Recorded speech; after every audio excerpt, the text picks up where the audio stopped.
Bonjour à tous et bienvenue sur boursicoté.com pour cette nouvelle analyse technique du CAC 40 en clôture avec une séance qui nous a fait peur puisque dès l'ouverture nous avons donc eu ce gap baissier qui est venu provoquer un début d'accélération ici de la dynamique qui était déjà baissière et puis finalement on est remonté ici, on est même à un moment repassé très légèrement dans le vert avant de se stabiliser donc sur un niveau proche de cette zone des 8092 points, zone qui était précédemment support et qui semble s'être transformée en résistance, c'est à confirmer donc ces prochains jours, en tout cas la semaine prochaine.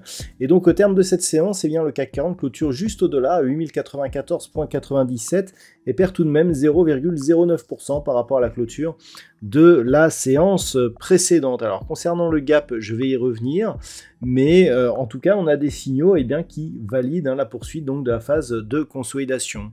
Au niveau des indicateurs techniques, c'est toujours négatif au sens des histogrammes du MACD qui évolue d'une manière baissière.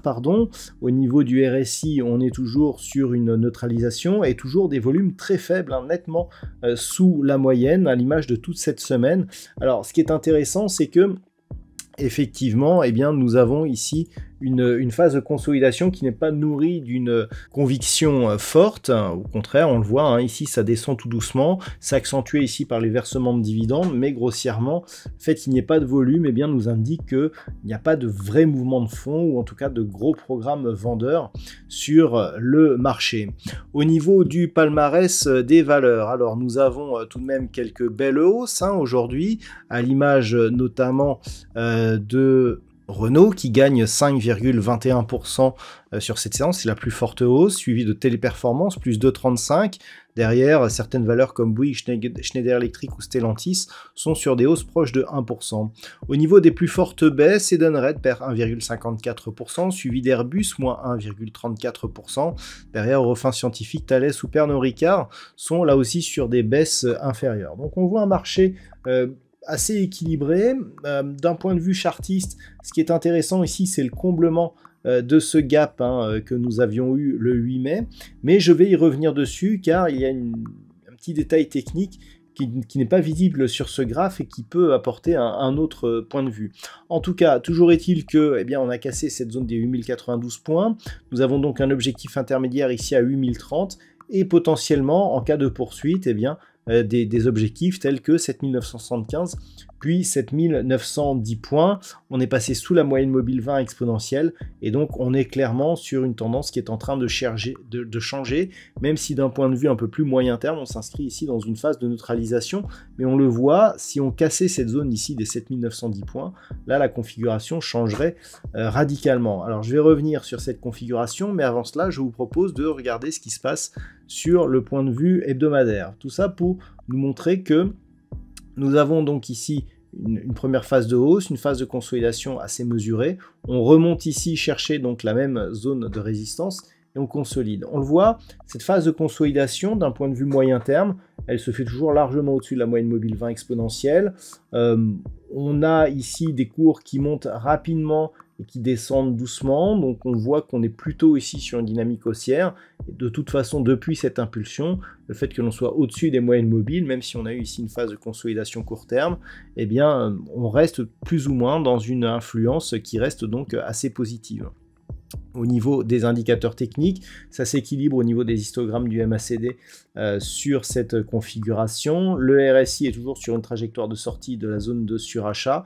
Et au niveau des volumes, c'est toujours inférieur à la moyenne. Donc là non plus, aucune conviction forte et baissière sur le marché.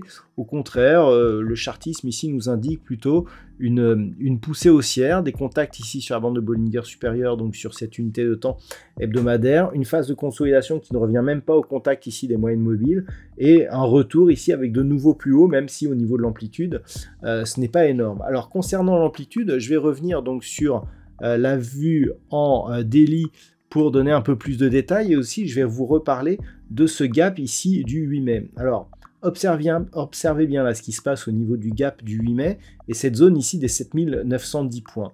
Maintenant, ce que je vous propose, c'est de passer sur un actif qui ne tient pas compte des dividendes versés en ce moment. On a énormément de dividendes et regardez bien ce qui se passe. Donc, je vous avais parlé ici de cette zone des 7910 qui correspond peu ou prou à ce niveau ici de support, donc proche des 23 970 points. C'est le CAC 40 Global Return, c'est-à-dire celui qui qui réintègre les dividendes dans le calcul de sa valeur.